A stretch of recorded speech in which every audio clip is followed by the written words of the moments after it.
Magandang araw mga bossing. So ngayong araw available tayo sa pick up na for fast break mga boss. Fast break price pero pwede ito sa ating mga viewers and subscribers syempre mga bossing, lalo na sa ating mga nakasubscribe na buyer mga boss. Pwede ito sa inyo kasi di hamak na mas mura to mga bossing compare mo sa ibang unit. So ito po is isang 2024 na Nissan Navara mga boss. Yan, pwede nyo i-comment kung familiar kayo sa presyuhan ng Nissan Navara, kung magkano yung bentahan mga boss. Pero bigyan ko kayo ng idea, pinakamura siguro na 2024, I think 1.2. Pero sa atin mga bossing, 1,070,000 lang po ito mga boss. So galing po ito ng Security Bank mga boss. Latag na to, makinis na to, para sa ating mga tropang buy and sell. So pwede nyo na rin itong mabili and pwede nyo na rin itong mabenta sa mas mahal na presyo mga boss. Normal na bentahan naman is 1,150,000. Kumbaga pinakamura na yon. Pero sa 1.2 goods pa rin yon mga bossing. Yan. So BE variant to ng Nissan Navara. Automatic transmission 4x2. Makina nito syempre 2.5 liters na diesel engine. Mileage nito is 15,000 kilometer mga boss. So para sa ating mga buyers na interesado, pakita natin kung anong meron dito and pakita din natin yung kanyang mga minor issue mga bossing. Sa makina, wala tayong kaduda-duda dyan. Goods na goods ang makina, tsaka transmission. So tinest drive natin, pati handling mga boss.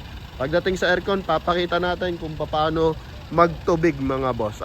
Yan, so ito 2024 Nissan Navara BE variant 4x2 automatic transmission. Ito yung kanyang front area. So coding nito is 9. Yan mga bossing.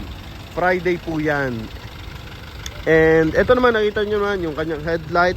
Naka multi-fold projector headlight yan. Meron daytime running light. And yung front area, napakaganda talaga ng bago mukha ngayon ng Navara. So ito mga bossing, napakalaki ng chrome accent.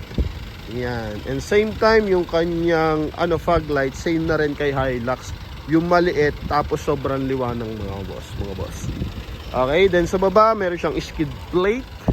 Yan. Then sa side mga bossing, 95% red light. May himulmul pa. May mga balahibo pa yung kanyang gulong mga boss.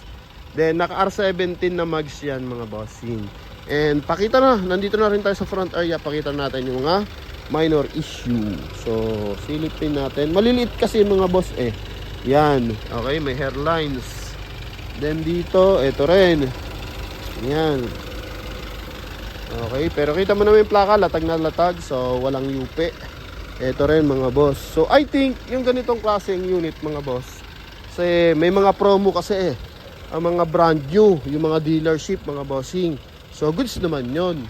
Okay, ang concern lang para sa ating mga mamimiling clients and buyers, syempre, napapabayaan mga boss. Kasi pag ganito na Nissan Navara, ang monthly nito mga bossing sa brand new, I think nasa 33. Okay, so mahigit 30,000 ang monthly nito. O pagpalagyan na natin ng mga nasa 20 something lang, mga 28, 29. So medyo mataas pa rin mga bossing. Okay, so although mababa yung down, so doon nagkakaroon ng problema.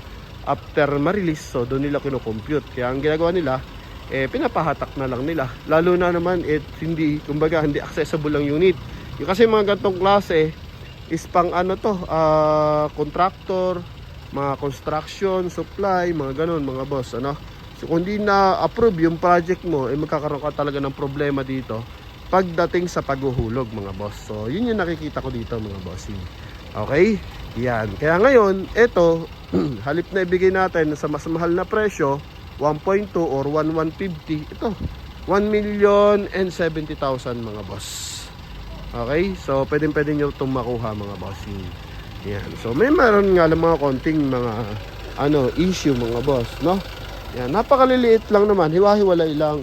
And ito, pagdating naman sa pormahan, makinis pa rin. Yan.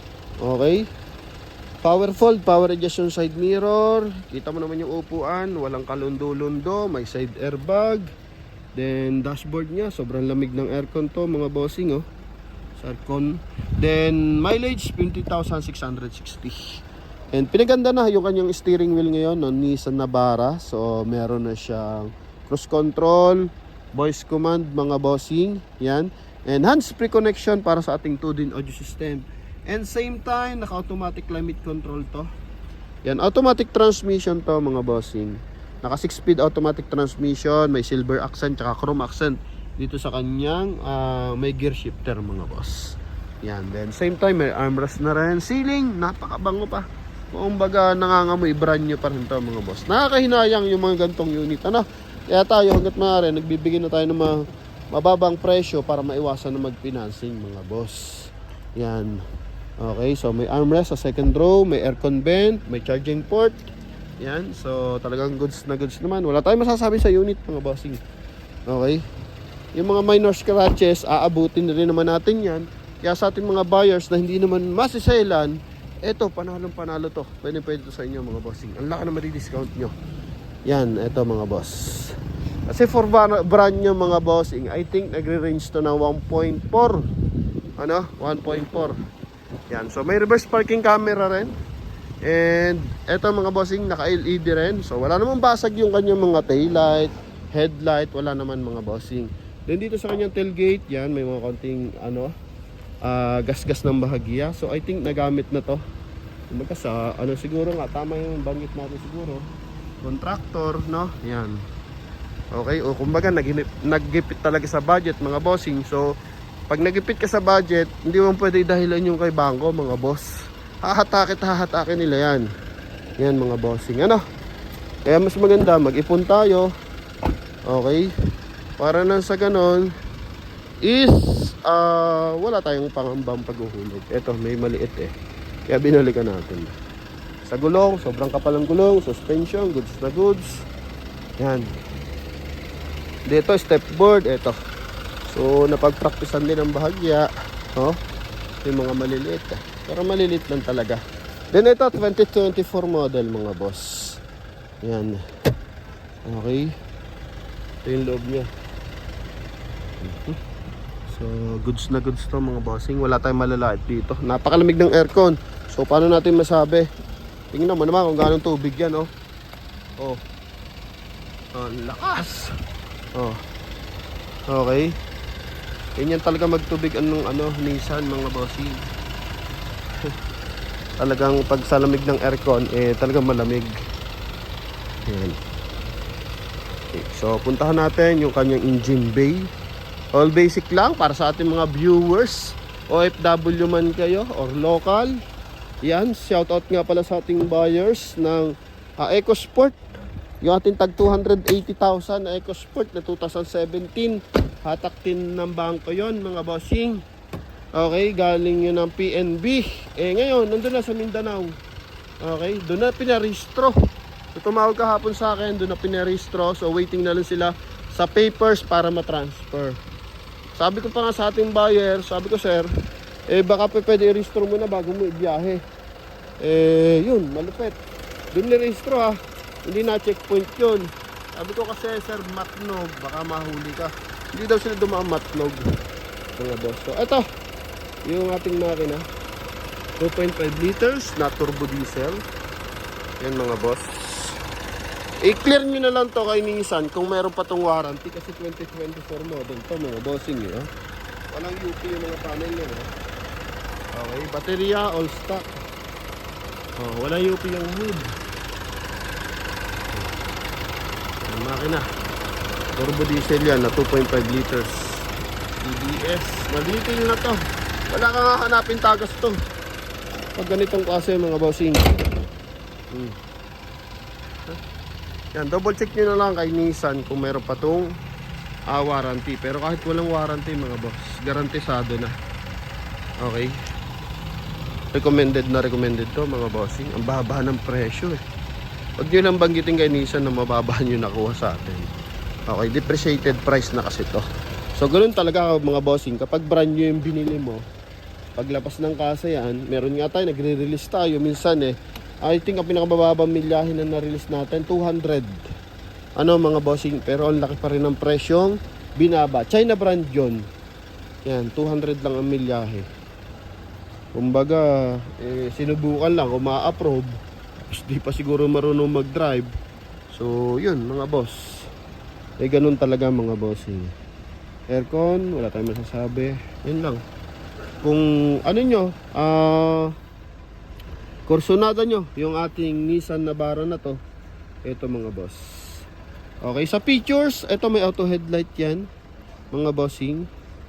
Okay, pwede nyo magamit. Then yun nga, naka cruise control, naka speed limiter. Then stability control meron din. Yan, then airbag, naka 6 airbag na rin siya. 14 airbag. Yan. Side airbag, basta kung anong airbag ang tawag dyan mga bossing. Yan po. Yan. Okay. Double check na lang dito natin is yung kanyang tools. Tingnan natin kung may tools. Kasi dito kasi as accessories yan. Kung nakuha nila ng walang tools. So ito, may spare tire naman. Yan. So pag nakuha mo sa fast brake na walang tools, yun na talaga yun mga bossing. Okay, yun naman yung disadvantage kapag fast brake. Kumbaga kung ano yung unit, yun na yun mga bossing. Alright mga bossing, so hindi pala sa ibabaw. Hindi pala dito mga boss. Hanip na yan. Ito lang pala oh. Yan, ito pala pansabit.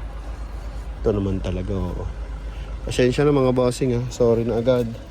Check natin kung may tools. Okay, may jack mga boss. Yan, may jack naman. Kabila. Sa kabila is yun, tie wrench mga bossing. So, kompleto. Ano po? Yan. Okay. So, yan mga boss.